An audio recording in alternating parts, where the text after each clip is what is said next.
Hi guys, my name is Janaya. Okay, wait, let's do it again.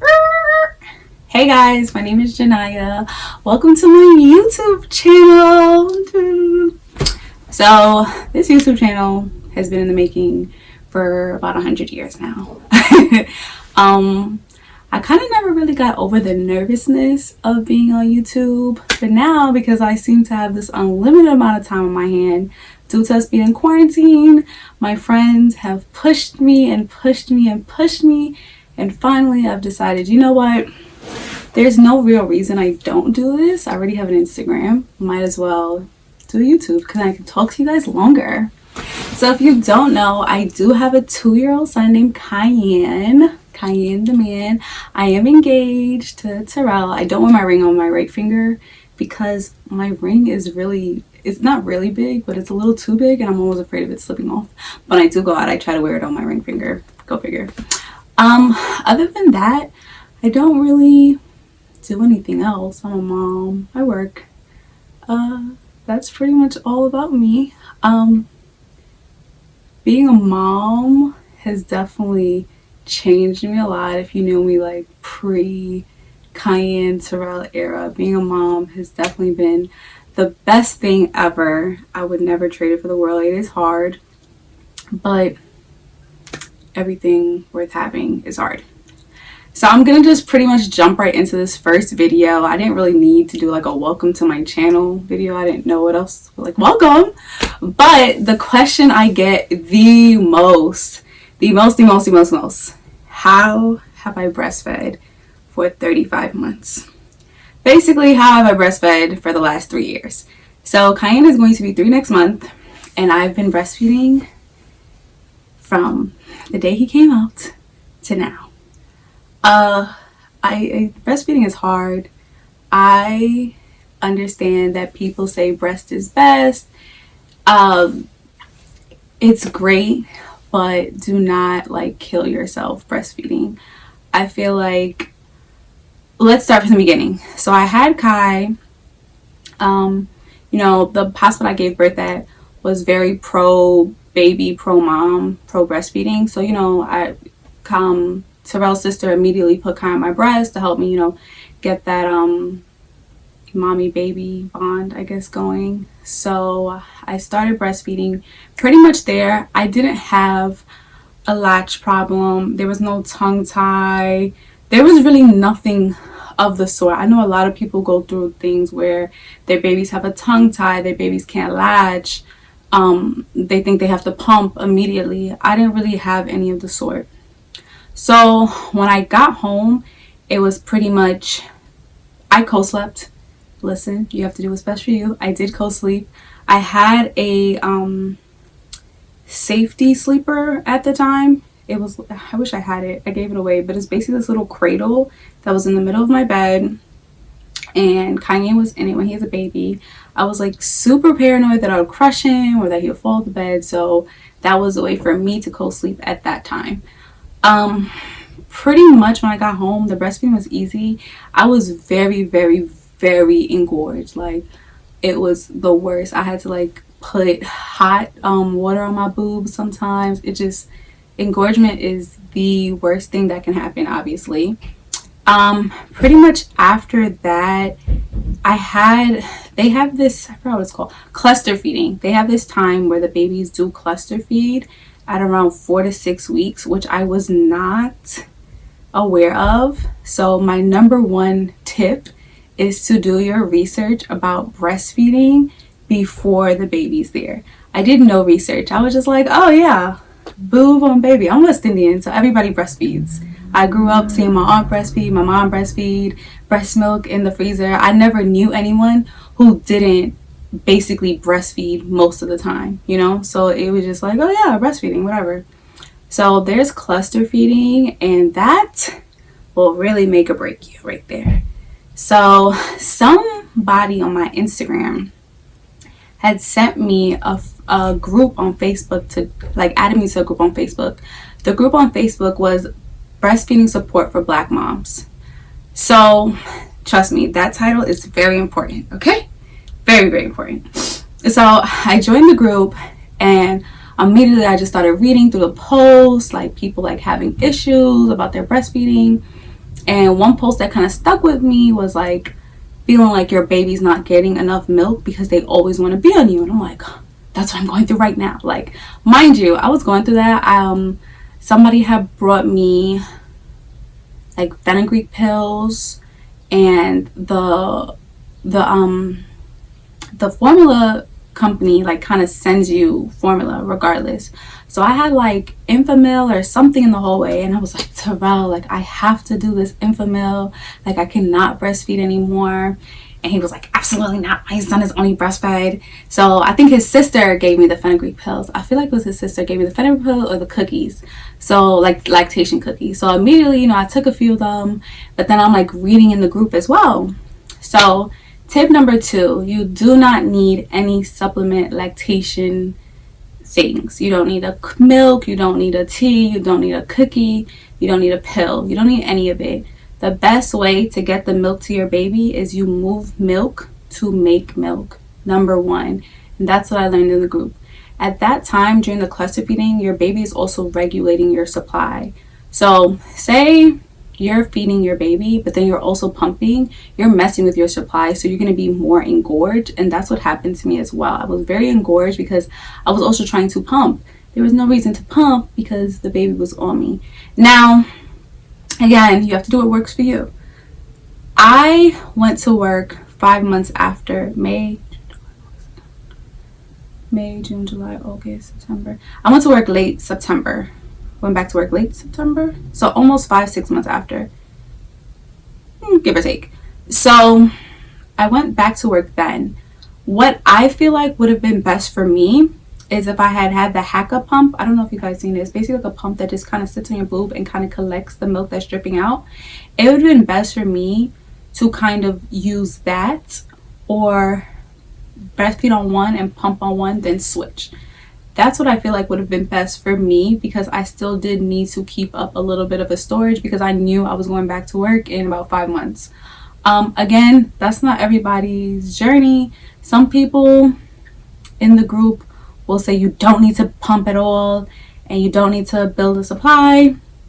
I like to be prepared, so I'm going to suggest to myself that next time I would definitely do this the way of boob on one, pump on the other, switch at least once or twice a day after my supply is kind of regulated. So maybe after 5 weeks I would start doing that, you know, just because like I needed it. Like I was rushing and getting frustrated when I had to go back to work because I didn't have enough milk. Not didn't have enough milk, but I felt like I didn't have enough milk at some points. And yeah, I didn't have enough milk. Thankfully, some people gave me their breast milk. Again, everything that I do is not, what's good for Peter is not good for Paul. Some people are like, oh, I would never, da da da. Okay, that's good for you. I decided to take donation milk, and I didn't know the people, but I kind of vetted them on my own. One lady was a nurse. She was in Brooklyn. She had 3 kids. This other lady, Cayenne didn't like her milk too much, but she lived in, I forget where she lived. I want to say the Bronx. No, the Bronx. She was a nurse as well. Like, I mean, like, I vetted these people. Like, I Googled their names. I went on their LinkedIns. Like, I just wanted to kind of build their trust. I looked in the group. There's another group that's also milk donation for Black moms as well. Now, I know I said the Black mom thing is important because somehow, like, there's a Facebook group for everything. Like, there's a Facebook group for people who have planners. There's a Facebook group for dresses. There's a Facebook group for everything, and I did not know that until I had Cayenne. Like, I was shocked. So the reason the Black mom group is important is because Black moms in general, we go through things that moms of other ethnicities do not go through. You know, when we give birth, it's harder for us to even get medical care. So being in a Black mom group is helpful because even sometimes when you ask a question in a group that's predominantly white moms, they're kind of like condescending towards you.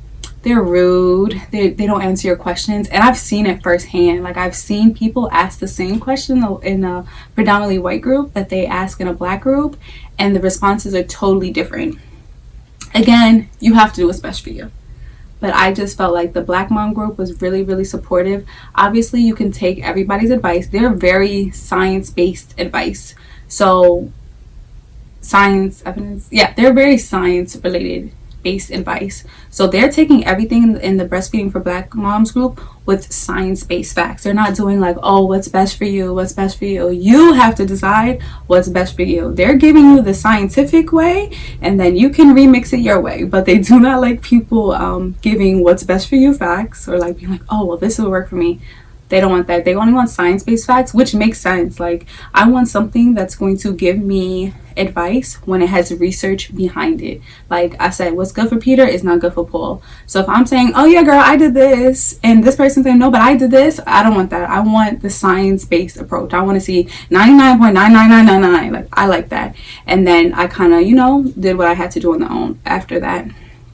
I didn't really have a breastfeeding goal per se. At first, I was kind of like, I think I can do it till at least 6 months a year. And pretty much everybody was kind of like, oh, you're not going to do that, or oh, it's hard, or oh, I doubt you're going to make it to a year. And here I am at 3 years. It was not on purpose per se. I don't like crying. I had really bad postpartum and postpartum anxiety. Crying just sets me off. I cannot take kids crying. I cannot hear kids crying on the phone. I don't like hearing kids. I can't take babies crying. Kids, babies, it drives me crazy. I can take Cayenne crying now when I know why he's crying. So like if I take something from him and he's crying, I'm fine. But if I just hear him crying, it's like, oh my God, what's going on? What's going on? What's going on? It just stresses me out. So I feel like my reason for breastfeeding was that it kind of was like a pacifier. I don't want to say that because then you're going to think that babies are using it as a pacifier, but my thing was like every time I heard him cry, I would just put my boob in his mouth, put my boob in his mouth, put my boob in his mouth.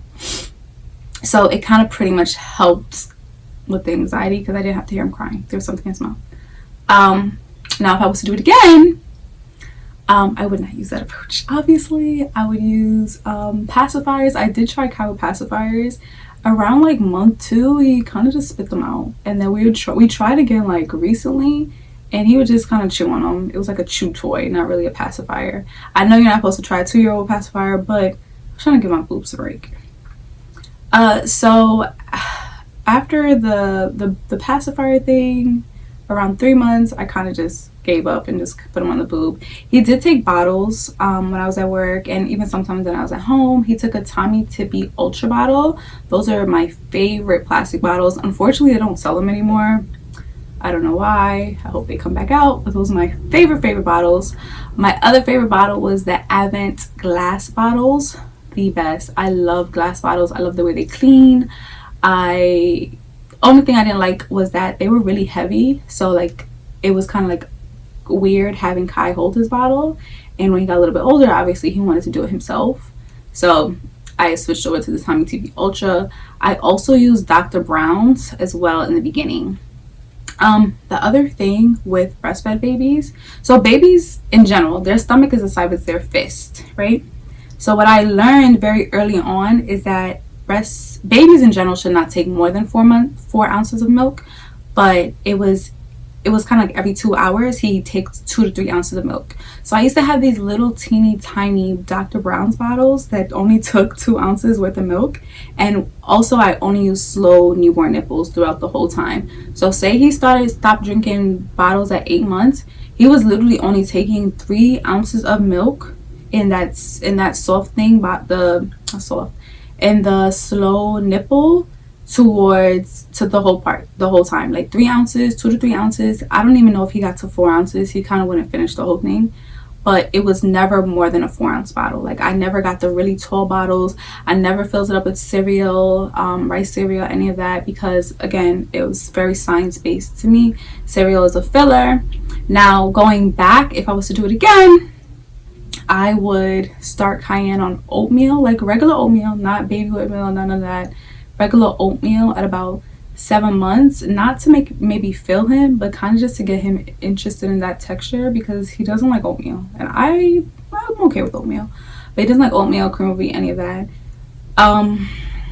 But the bottle situation, you definitely don't need to go and buy these big 8-ounce bottles. Babies are not supposed to drink that. Remember, your baby's stomach is the size of your fist.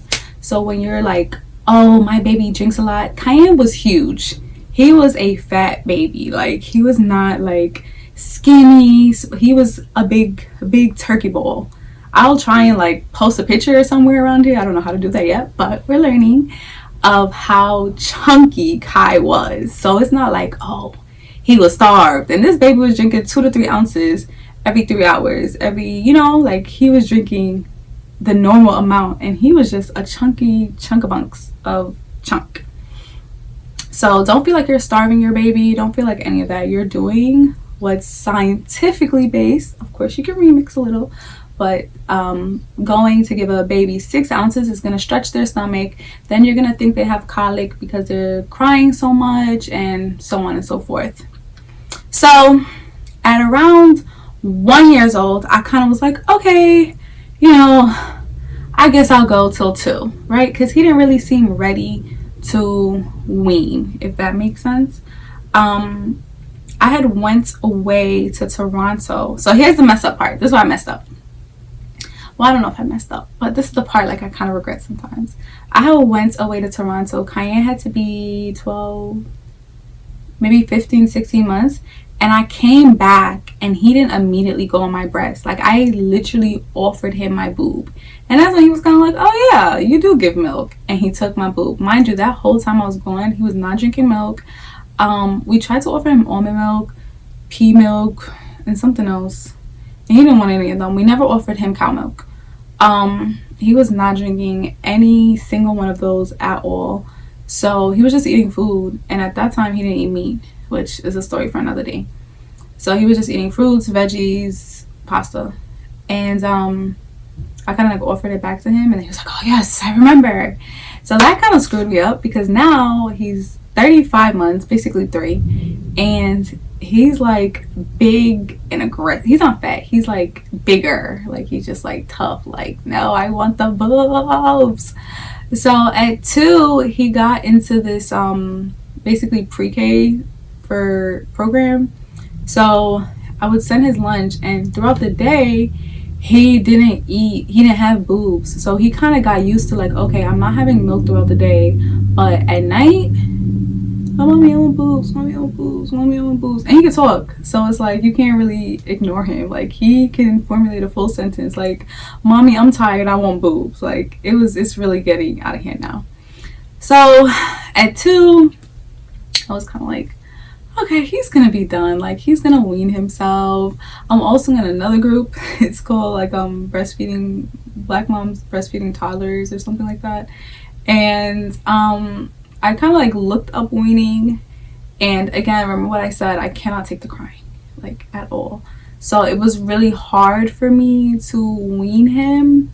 I will say that Cayenne knows who is the fool, and the fool is I. He knows that I cannot take the crying. He knows that I cannot take it. So he knows exactly who to go to act that way. So here I am. So if Terrell puts him to sleep, or if somebody else puts him to sleep, he's pretty much fine. He still, for whatever reason, wakes up at like 3, 4 in the morning to say like, oh, I want milk, or I want water. Also, nobody really truly sleeps through the night. We all kind of wake up, tussle around, and fall back asleep. It's just easier for us to fall back asleep. Babies, not so much, and toddlers either.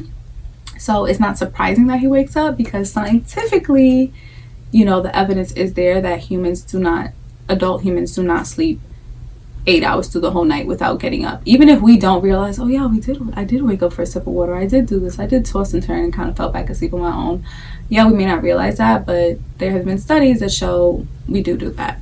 So it's not really a pressure for me for him to sleep 8 hours through the night with no interruptions. Yeah, it would be nice, but again, what am I gonna do? I can't just snap my fingers and make it happen. He's also still co-sleeping. Yeah. So I'm really a mess. But he's still co-sleeping and he's still breastfeeding. He kind of wakes up at 3, and then he leaves me alone till maybe like 6, 7. And then I don't like waking up at 6, 7, and he don't like waking up at 6, 7. So he's kind of like on my boob. And the reason is because I'm lazy and I don't want to get up. So I'm pretty sure I know what to do to wean him at this point. Like, I also tried like rubbing aloe and rubbing vinegar, and he goes on my boob medicine because he sees me do it. He's like, "Mommy, that's your boob medicine. Don't put the boob medicine on." And I'm like, no. But that is a way to wean it. I think a part of it is like I'm not ready to be like stern and strict because I still feel like he's my baby. So I'm gonna have to get over it soon because he's turning 3, and at 3 we're gonna have another video talking about my weaning process because it has to come to an end. Not really because I don't like breastfeeding. I don't want to say I don't like breastfeeding. It's just that I'm kind of tired of being like touched. I think I'm getting to the point where I'm really, really touched out. And sometimes it's hard to get support from that because you either get like the people who are like, "Ew, why are you still breastfeeding for so long?" Or, "Oh, you have to let your baby wean on its own." So it's really like there's no like middle ground. Like, "Hey, I know what you're going through. Here are the steps." So like, for example, in like the support groups, remember they're very scientific based, so they believe that kids should kind of wean naturally, and some kids wean earlier, some kids wean later. Cayenne, he's stubborn, so apparently he's gonna wean when he feels like it, and I just don't think that right now, for again what I said, you have to remix and do what's best for you. Take the science and remix it a little bit. I don't feel like what's best for me is kind of waiting till Cayenne is 100 to wean. Like, I think 3 years old is pretty much a time where I'm going to have to be a little bit more stern and strict, as hard as that is. I don't yell. Like, I don't yell at him. I've pinched him and then I feel terrible afterwards. So it's just like, it's hard. Everybody else can discipline Kai, and by discipline I don't mean smacking him. Nobody hits him. I don't do hitting. So like, they can, like, his dad can be like, "Cayenne," and he'll just be like, "Okay, daddy, I'm sorry." Or his aunt or his grandma could be like, "Cayenne, don't do that." Or not even that, they don't even have to do that, because Cayenne with everybody is an angel. At school they're like, "Oh, he follows directions, he doesn't cry, he's never gotten in timeout or had to take a second at school," like nothing. With me, Cayenne is like, "You know what, let's really get this started." I don't know what it is, but it has to stop because I don't want no 12-year-old running my world.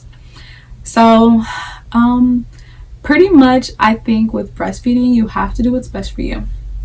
You have to decide. You can look at the science, right?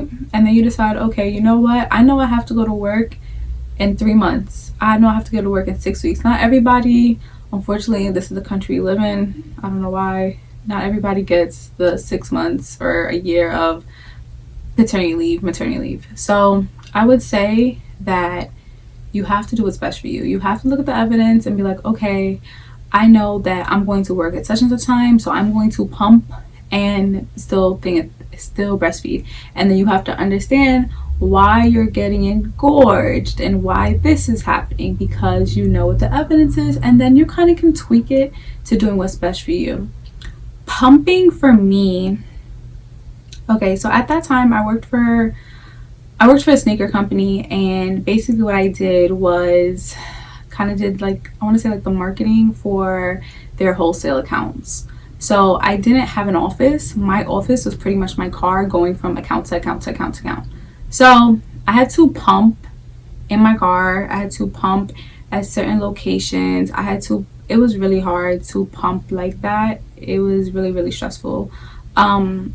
I kind of learned how to pump with my hand at that point. It was actually easier to pump with my hand and quicker than to get all my stuff out, pump, do all this. But again, you have to do what works for you. But I will say that breastfeeding is very bonding.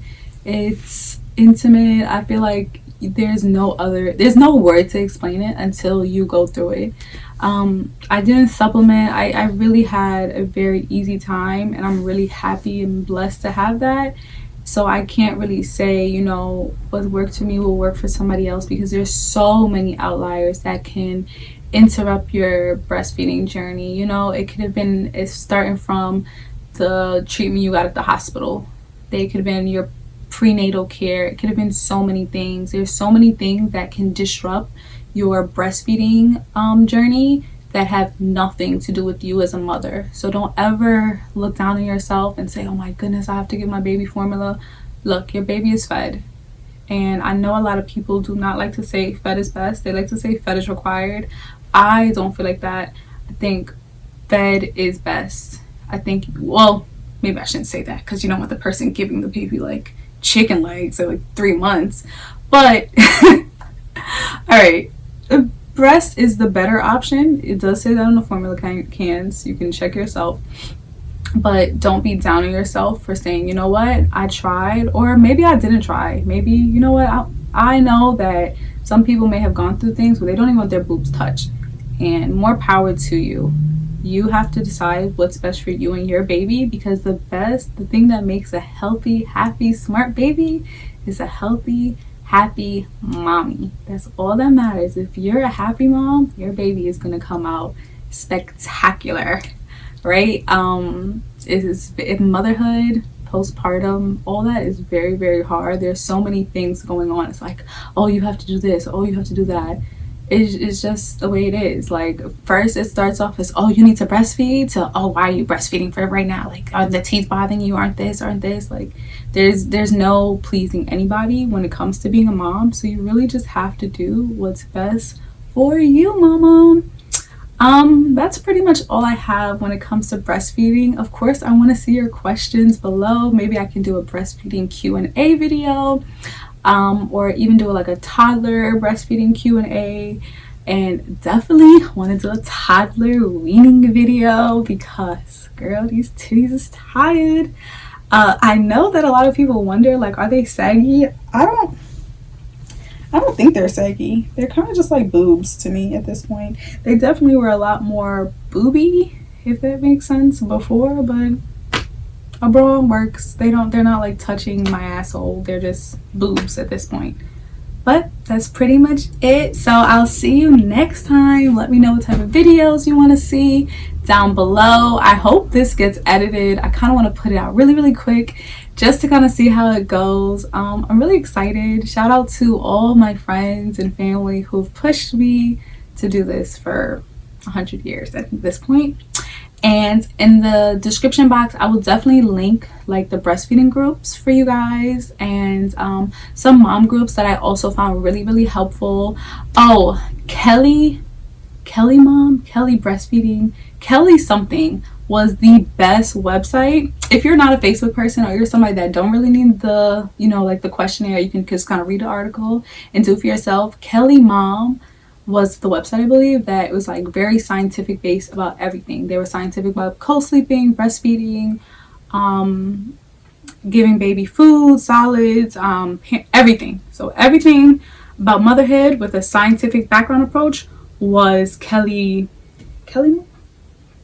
Mom. I'm gonna link it below so you can find it and kind of see for yourself what you want to do. But again, welcome to my channel. I hope that kind of talked a little bit about my breastfeeding journey. I know I may have babbled a little bit, but again, we'll do a Q&A. I feel like a Q&A would be a lot more fun, so I'm going to record that as well. All right, bye guys. And cut.